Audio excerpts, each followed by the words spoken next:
The boycott no one saw coming has exploded into a global rebellion. It started quietly in Canada, ordinary shoppers refusing US goods after Trump's steel and aluminum tariffs. But within weeks, supermarket aisles turned into battlefields of national pride. American apples rotted unsold, vacation packages to Disney sat untouched, and flights to the US dropped by 70%. What looked like a small act of defiance in Toronto and Montreal soon snowballed across oceans. From Mexico to Denmark, from France to India, nations once bound by American consumerism began saying no. No to Coca-Cola, no to Amazon, no to American tourism. This isn't just about trade.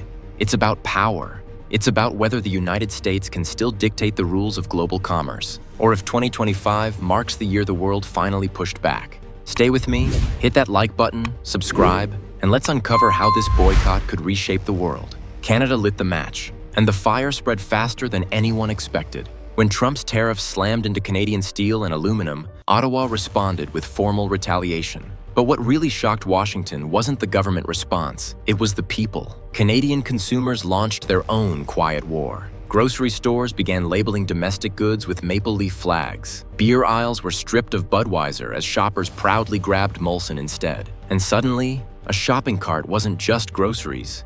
It was a political statement. Within weeks, the boycott became visible everywhere. Car dealerships were stuck with unsold American vehicles. Travel agencies reported a collapse in US-bound vacation sales as Canadian families swapped Florida beaches for British Columbia ski trips. Airlines cut routes, reporting a staggering 70% drop in flights to the United States. What was meant to punish US metals ended up gutting US tourism and consumer exports. But this wasn't an isolated tantrum. It was the spark of a movement. Mexico, fueling the fire. If Canada was the ignition, Mexico was the gasoline. Long resentful of Trump's rhetoric and border policies, Mexican shoppers seized the chance to turn their wallets into weapons. Supermarkets across Mexico City began quietly replacing American apples with Chilean and Ecuadorian alternatives. US pork and soybeans, once staples in Mexican supply chains, saw imports drop as buyers turned to Brazil and Argentina. The effect rippled quickly into tourism. Mexican travelers, who once flocked to US cities for shopping sprees, began canceling trips. Cancun, Los Cabos, and Baja California became the beneficiaries. Instead of pouring money into Houston or Los Angeles, tourists redirected their pesos into domestic resorts. Within a single quarter, analysts recorded a 25% drop in Mexican tourism to the US. For Washington, this was more than an economic nuisance. Mexico is America's largest trading partner under the USMCA. To see its neighbor reject US products so openly was a political embarrassment and a warning sign that the boycott was no longer a Canadian experiment. It was becoming continental, but North America wasn't where it stopped. Europe was next. Denmark, quiet resistance. Few remembered Trump's bizarre 2019 offer to buy Greenland. But in Denmark, it was a lasting insult. So when Canada sparked a boycott, Danish politicians didn't need to say much. The public remembered, and they acted. Danish supermarkets introduced discreet Made in Europe labels, steering buyers toward continental goods. American products weren't banned, they were simply ignored. Shoppers picked European cheese over Kraft singles, European tech over Apple accessories. Slowly but surely, American brands lost their footing. The impact was subtle but steady. US companies noticed declining sales without official government bans. Denmark's boycott wasn't loud, it was methodical, and that quiet resistance carried more weight than Washington cared to admit. Because it proved the boycott wasn't just about anger, it was about dignity. It was about reclaiming consumer power in the face of American arrogance. And then came France, never one to stay quiet. France hurlait, loud and proud. Where Denmark whispered, France shouted. President Emmanuel Macron framed the boycott as a matter of national pride. In Paris, public events replaced Coca-Cola with French apple juice. State officials made symbolic shows of rejecting US products, and polls revealed that over 60% of French citizens supported a consumer boycott of America. The tourism sector followed. US-bound French travel agencies reported cancellations, as Parisians swapped New York trips for Lisbon or Rome. Airlines noted double-digit declines in ticket sales to America. French luxury brands, meanwhile, leaned into the boycott by running Buy French campaigns, turning resistance into profit. But beyond symbolism, France's message was clear. Trump's tariffs had crossed a line.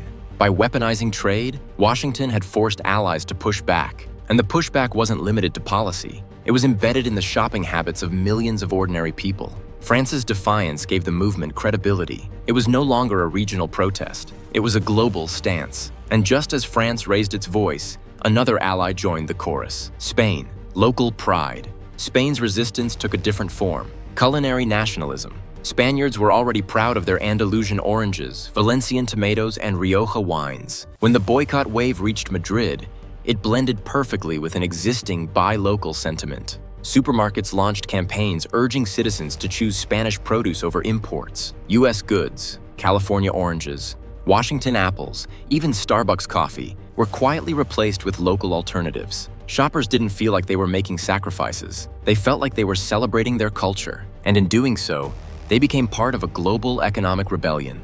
For Washington, Spain's involvement was alarming, because unlike Canada's fiery retaliation or France's vocal defiance, Spain's campaign was positive, almost celebratory. It showed that rejecting US goods didn't have to feel like punishment. It could feel like pride. That made it even more dangerous. By this point, 5 nations, Canada, Mexico, Denmark, France, and Spain, had joined what commentators began calling the Consumer Rebellion.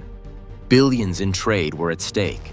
Airlines, automakers, and US agricultural exporters were already sounding alarms. But the real blow hadn't landed yet. Because across the ocean, one nation held the power to make this boycott seismic. And that nation was India. But that wasn't the whole story. Because when India entered the stage, the scale of America's crisis would change forever. India, the global scale. If Canada sparked the fire and Europe fanned the flames, India poured a tidal wave onto America's consumer empire. When Trump's administration slapped 50% tariffs on Indian exports, the reaction in New Delhi was explosive. Prime Minister Narendra Modi seized the moment, framing it as an attack not just on trade but on national dignity. His message was simple: India doesn't need America. India can rely on itself. The public responded with stunning speed. Indian consumers, over 1 billion strong, turned their wallets into a weapon of mass resistance. American brands that had spent decades embedding themselves into Indian life suddenly became symbols of foreign arrogance. Coca-Cola was swapped for local mango drinks. Amazon saw traffic collapse as buyers flocked to Flipkart and domestic platforms. US fast food chains, once symbols of urban cool, faced empty seats as Indian franchises surged. This wasn't just a boycott. It was a cultural revolution. In a matter of months, American corporations lost billions in one of the fastest-growing markets in the world. Wall Street investors, who once saw India as the golden ticket to growth, were forced to face the unthinkable. India had shut the door on America, but the consequences didn't stop at consumer goods. Tourism from India to the US plummeted as families chose Dubai, Singapore, or Bali instead of Disneyland. Even defense deals, once a cornerstone of US-India relations, were suddenly on shaky ground. Why buy American fighter jets? Indian commentators asked, when France and Russia were lining up with alternatives. The boycott had started in Canada as a tariff dispute, but in India, it morphed into something much bigger, a declaration that the US no longer held a monopoly over the global future. And with India's entry, the boycott transformed from symbolic protest into a structural threat to America's economic dominance, the domino effect. By mid-2025, the boycott was no longer confined to a few defiant countries. It had gone viral. Social media campaigns carried hashtags like #BoycottUSA and #BuyLocal, trending across multiple continents. Videos of Canadian shoppers choosing domestic produce inspired Danish citizens to post their own. The boycott wasn't just political anymore. It was cultural. It was fashionable. It was contagious. And for the United States, the numbers painted a devastating picture. Tourism revenue dropped by double digits as flights, cruises, and travel bookings dried up. Agricultural exports plunged, with US apples, soybeans, and pork struggling to find international buyers. Consumer brands reported sales crashes in Europe, India, and Latin America. Airlines, automakers, and hotels linked to US destinations saw billions in lost bookings. But the most dangerous number was harder to measure: trust. America's allies no longer trusted Washington's economic stability. If the US could weaponize tariffs so recklessly, then why should the world continue relying on American goods at all? And that question carried geopolitical consequences. Beyond the economy, strategic shifts. As the boycott gathered momentum, governments started reevaluating more than consumer imports. They began reassessing defense partnerships, tech supply chains, and long-term trade policies. France quietly accelerated talks with Airbus to dominate the aviation market against Boeing. Denmark pushed for greater European autonomy in defense procurement. Mexico leaned more heavily on South American suppliers. And India openly discussed partnering with Russia on energy and defense projects, signaling a willingness to pivot away from Washington's orbit. The boycott had triggered a chain reaction. What started in grocery aisles was now reshaping geopolitics. America wasn't just losing market share, it was losing influence. Even traditional allies like Spain and Canada began to ask tough questions. If consumer movements could redirect billions of dollars, then why should governments keep sacrificing their own industries just to appease Washington? The idea of a multipolar world, once an academic debate, was suddenly visible in real time. The US was no longer the sole center of gravity. American panic. Inside the US, panic spread across boardrooms and political circles. CEOs warned of collapsing exports. Airlines lobbied for urgent intervention. The agriculture sector, already suffering, demanded subsidies as unsold crops piled up. Wall Street analysts cut growth forecasts, pointing directly to the boycott as a drag on US recovery. And the public began to feel it. Prices for consumer goods rose as supply chains fractured. Tourism-dependent regions like Florida and Nevada saw sharp job losses. Manufacturing hubs faced new uncertainty as foreign buyers turned away. Trump's White House tried to downplay the crisis, branding the boycott as temporary noise. But the truth was unavoidable. America's consumer empire, the very foundation of its soft power, was being dismantled by the choices of ordinary shoppers across the world. And once consumer habits change, they rarely go back. The global movement. By late 2025, commentators were no longer calling it a boycott. They were calling it a movement, a global consumer rebellion that united farmers in Mexico, workers in Canada, students in France, and households in India. A movement that showed trade policy wasn't just about leaders in boardrooms. It was about citizens with shopping carts and credit cards. What made it so powerful wasn't anger alone. It was pride. Pride in buying local.